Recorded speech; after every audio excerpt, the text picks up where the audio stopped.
Shalom, perkenalkan nama saya Wiwin dengan NIM 192531665. Saya merupakan salah satu mahasiswi dari Universitas 19 November Kolaka, program studi farmasi Fakultas Sains dan Teknologi. Saya membuat video ini guna untuk memenuhi salah satu tugas kuliah saya, yaitu tugas farmakoterapi 2.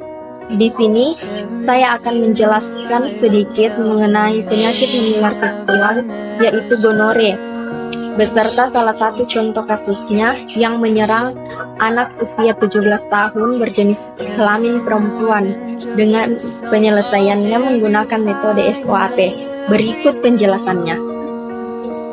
Gonore merupakan penyakit infeksi menular seksual yang paling sering terjadi, yang disebabkan oleh bakteri Neisseria gonorrhoeae.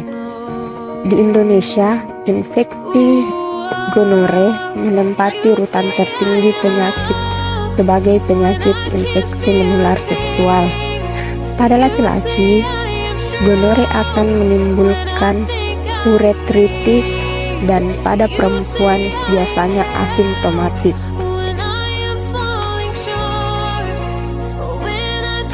Menurut Centers for Disease Control and Prevention, gonore diklasifikasikan menjadi 4 golongan, yakni infeksi gonokokal non-komplikasi atau uncomplicated gonococcal infection.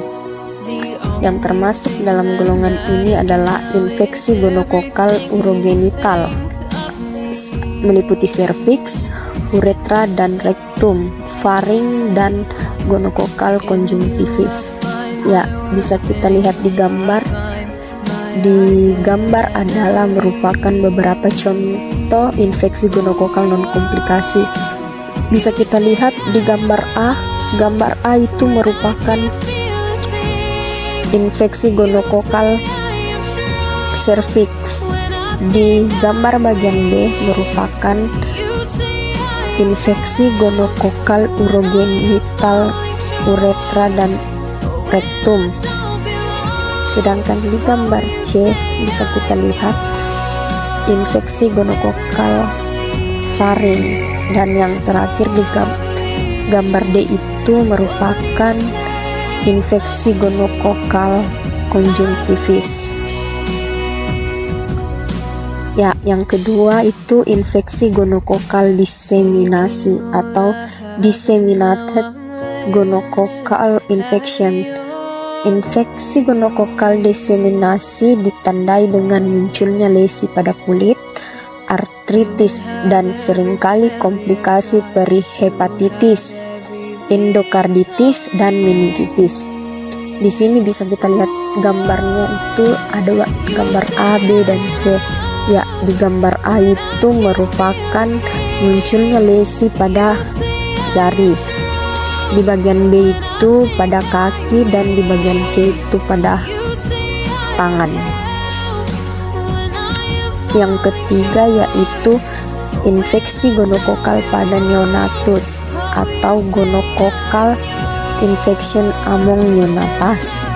Infeksi gonokokal dapat menjadi masalah serius bagi ibu hamil yang terinfeksi, dikarenakan dapat mengakibatkan ophthalmia neonatorum atau infeksi konjungtivitis pada bayi baru lahir, sehingga terjadi kebutaan pada bayi baru lahir.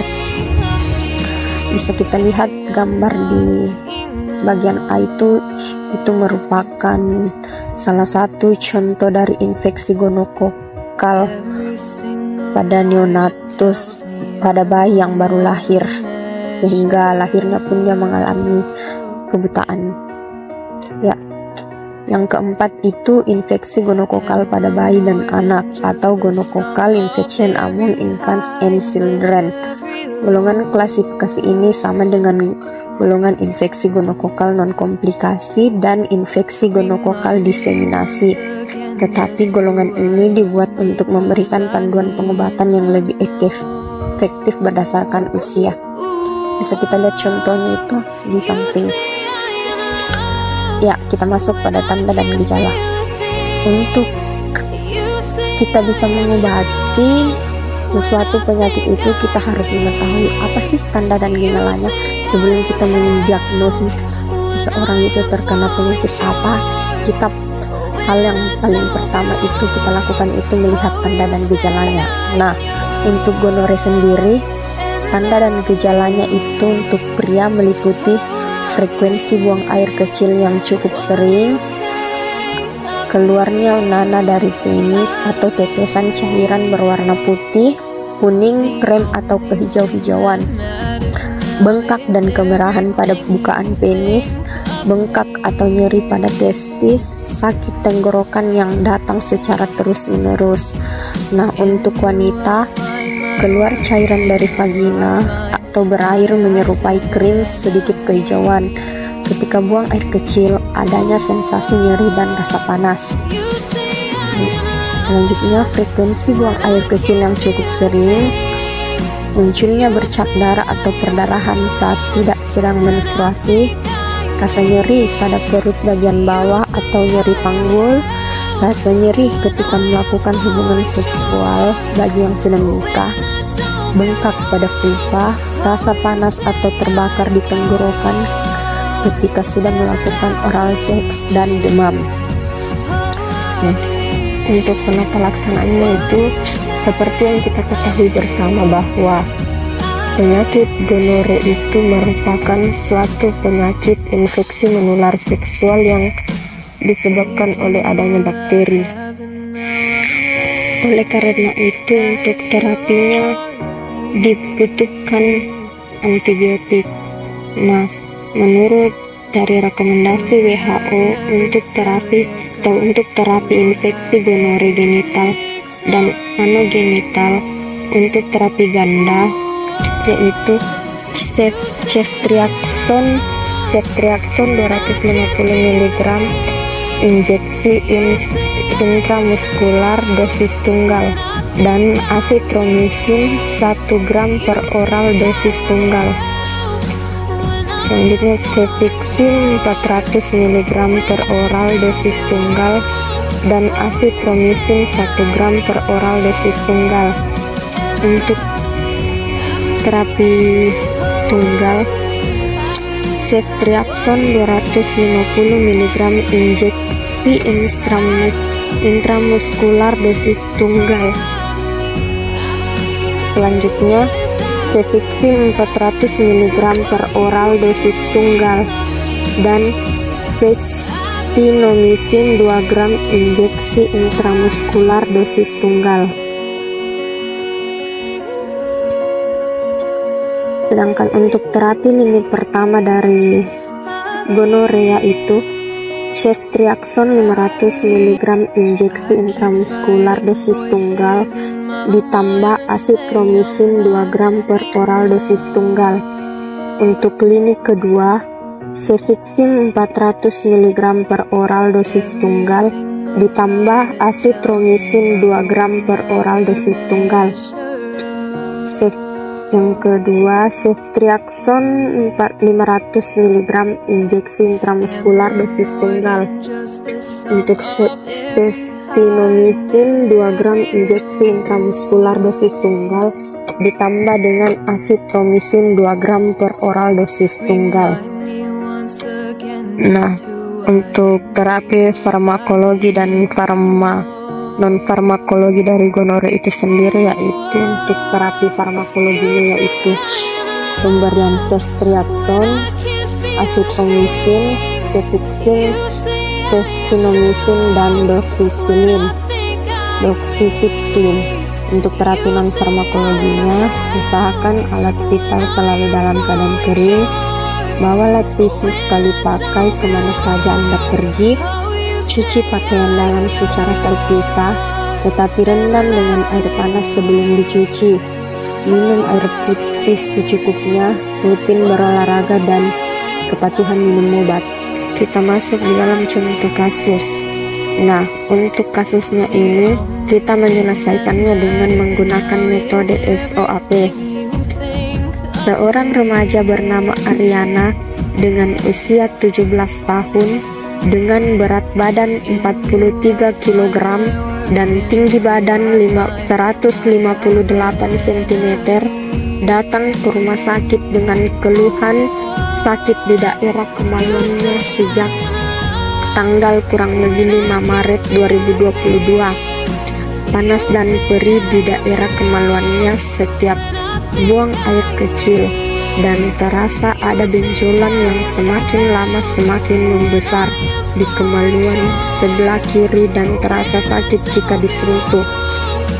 Data objektif dari hasil pemeriksaan fisik didapatkan keadaan umum tekanan darah 170/70 mm hidrogirum, nadi 82 kali per menit, suhu 36,20 derajat Celcius, pernapasan 22 kali per menit, konjungtiva merah muda, sklera putih, genitalia eksterna vulva, vagina berwarna kemerahan, terlihat cairan berwarna putih susu kental di sekitar vagina, ada pembengkakan kelenjar Bartholin sinistra pada anus, tampak benjolan kecil dan terasa sakit jika disentuh.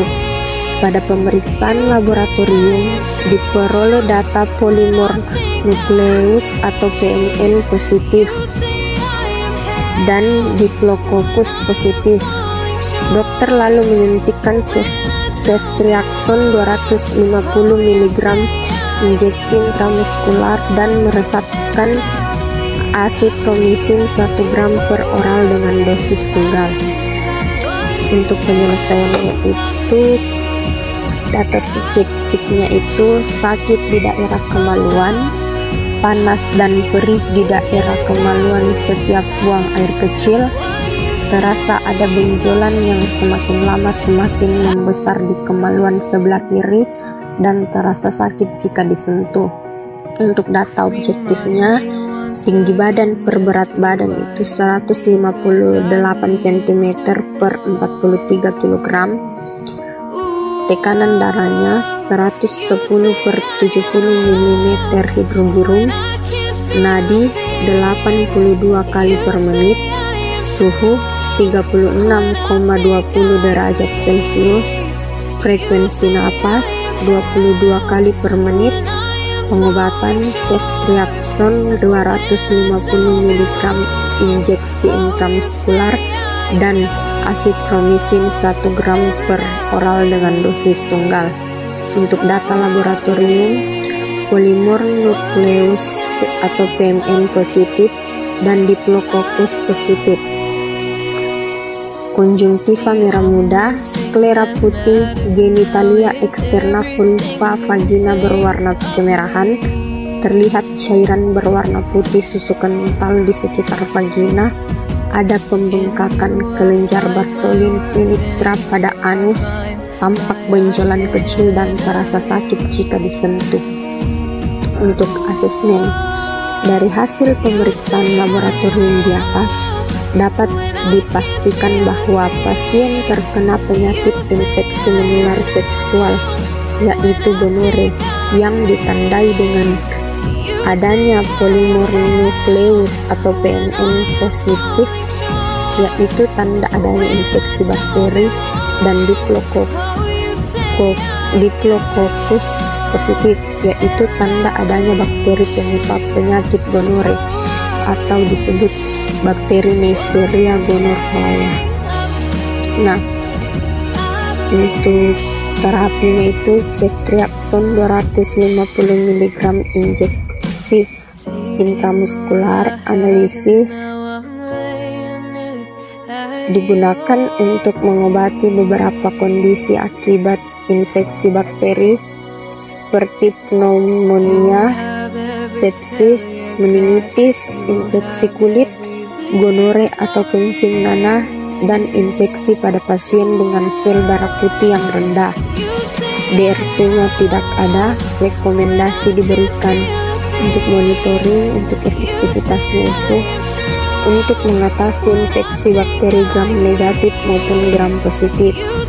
Efek samping obat, bengkak, kemerahan atau nyeri di tempat suntikan, sakit kepala, pusing, mual atau muntah, diare, gatal pada vagina atau keputihan, ruam kulit, kantuk, sakit perut, serta keringat yang berlebihan.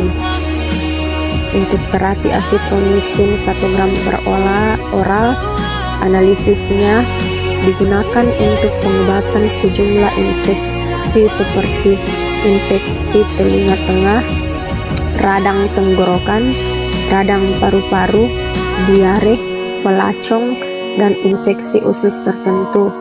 Asitromisin juga digunakan untuk mengobati sejumlah infeksi menular seksual seperti infeksi klamidia dan gonore. Untuk DRP-nya itu tidak ada, rekomendasi diberikan untuk monitoring efektivitas untuk mengobati infeksi bakteri dengan cara menghentikan pertumbuhan bakteri. Efek samping obat, sakit kepala atau pusing, mual dan muntah, kehilangan selera makan, kelelahan, diare, sinusitis, ruam kulit, kesemutan, serta gangguan penglihatan. Nah, untuk plan itu atau untuk perencanaan terapi pengobatannya itu untuk menunjang kesembuhan si pasien itu merekomendasikan kepada dokter untuk memberikan salep Benoson guna untuk mengobati pembengkakan pada kelenjar Bartholin sinistra, memonitoring keadaan umum seperti keluhan utama, tanda-tanda vital, dan tekanan darah. Menganjurkan kepada pasien untuk tidak melakukan hubungan seksual sebelum menikah apabila pasien belum menikah, dan kepatuhan minum obat. Terima kasih, sekian dan terima kasih. Oke, baik, itulah tadi penjelasan singkat dari saya mengenai penyakit infeksi menular seksual yaitu gonore. Adapun kurangnya mohon dimaafkan. Terima kasih, sampai jumpa. Shalom.